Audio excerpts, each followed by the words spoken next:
Hello, in this video, I'm going to give you 6 steps to creating the perfect podcast introduction. So if you're not sure what to say at the beginning of your podcast, watch this video right to the end, because by the end of this, you're going to be a pro.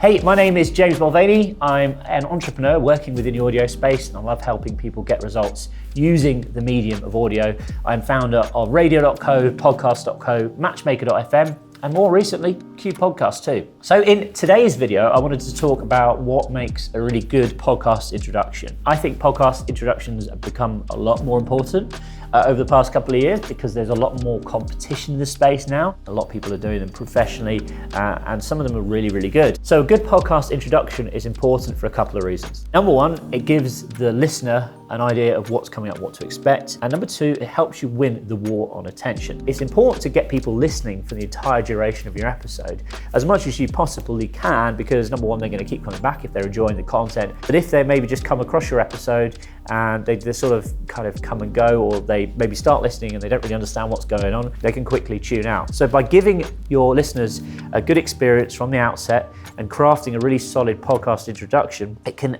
enable them to actually tune in and make sure that they're listening for the duration of your episode.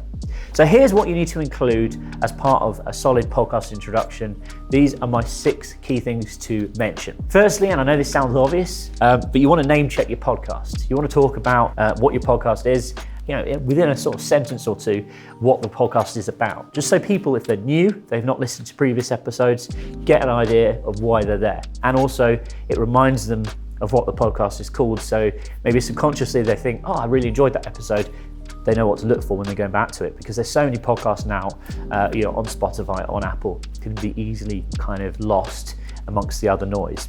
So secondly, who you are and who any of your guests are, if you have guests on your show. You don't want to read this like a really boring checklist. You want to kind of keep it conversational, but it's quite important to talk about particularly your guests, talk about their credentials, talk about why you've got them on the show, what potentially people could learn from them.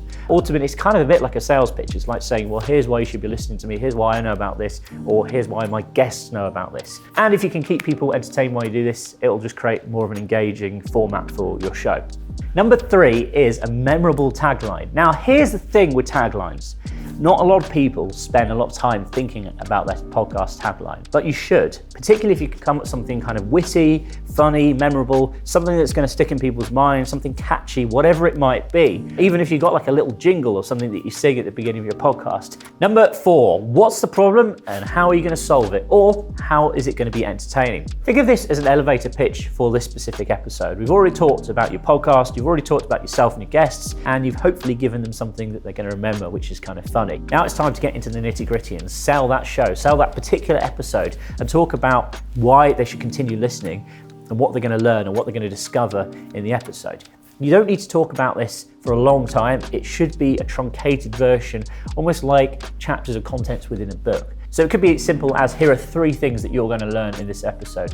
Or it could be, here are some of the funniest moments that we've got coming up. Something like that, but it's basically selling the show. If your podcast is, say, 30 or 40 minutes long, why should they continue listening for that entire duration? Number 5 is a call to action. Now, generally you think maybe the call to action is best at the end. When I say call to action, it's basically telling the listener to take some kind of action. It might be follow you on your social media channels. It might be go to your website and sign up to your newsletter. All of these things are really, really important in podcasting because they help you keep a track of how big your audience is and who your audience actually are, which can be really crucial when it comes to doing things like attracting sponsorship or finding partners. So you want to try and start building your newsletter list. You want to start building your following on social media and try and getting people to engage with you on different platforms.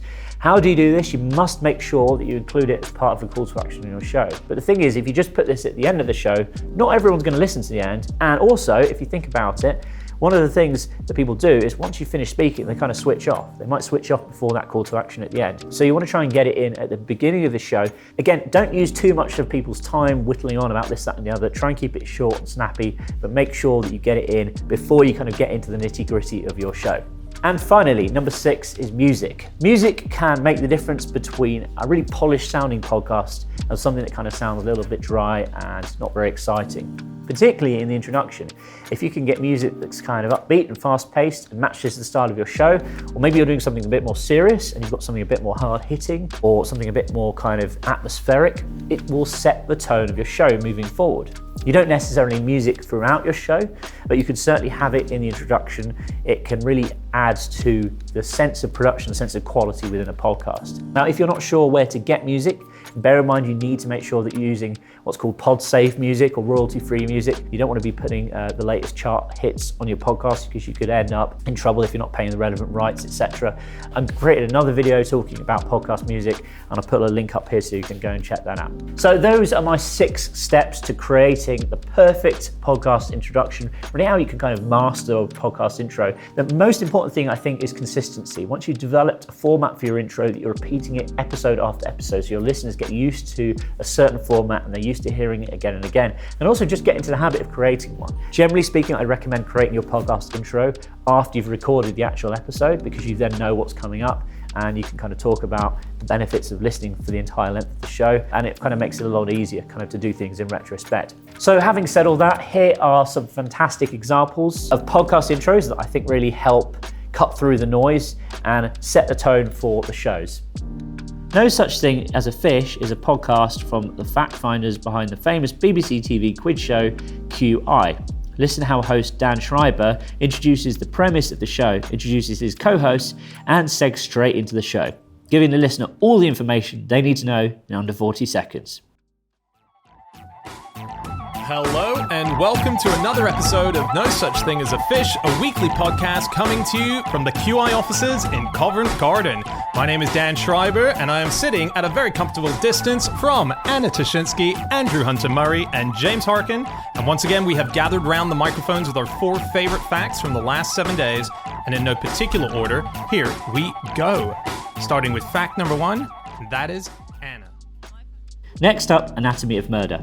Hosted by Scott Weinberger and Anna Sigurd-Nicolazzi, listen out for the hosts, how they introduce themselves, call out their social media handles, and also introduce the topic of the podcast episode. They also include eerie music, sound design, and snippets from the episode to tease the listener and set the precedent for what themes lie ahead. Before we get started, I just wanted to remind you, for the most updated news and information on AOM, you can follow us on social media on Instagram at Weinberger Media and at Anna Sigurd-Nicolazzi. This is everybody's worst nightmare. He assaulted her and tied her up and threw her in her basement and shut the door on her. A case like this just overtook all of our law enforcement agencies. We can take all the lessons we learned from this case and we probably won't see another case like this one ever.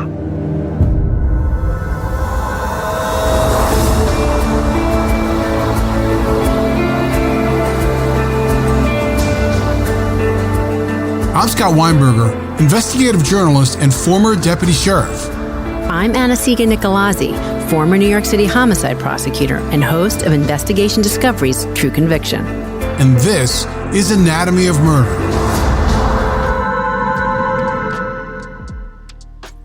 So thanks very much for watching this video. If you found it useful, I'd really appreciate a thumbs up, and also you can always subscribe for more content just like this, talking about how you can grow your podcast and really master the art of communication via audio and podcasting. That's what this channel is all about. If you have any questions or comments, leave them below. Thanks very much for watching. Appreciate your time today. I'll speak to you soon. Hey, wait, before you go, perhaps you're looking to start a podcast for your business. And did you know that most businesses make the same exact mistakes? Whenever we work with clients who are struggling to get their podcast off the ground, or they're not getting the traction that they deserve, it turns out that most of the time they're making the same mistakes. So what I've done is I've compiled a guide which is called the 5-Step Business Podcast Checklist, which will show you exactly what you need to know to get your podcast up and running without making the same mistakes that most other people do. So you can download it for free at jamesm.com/podcast. That's jamesm.com/podcast. Go and grab your copy today.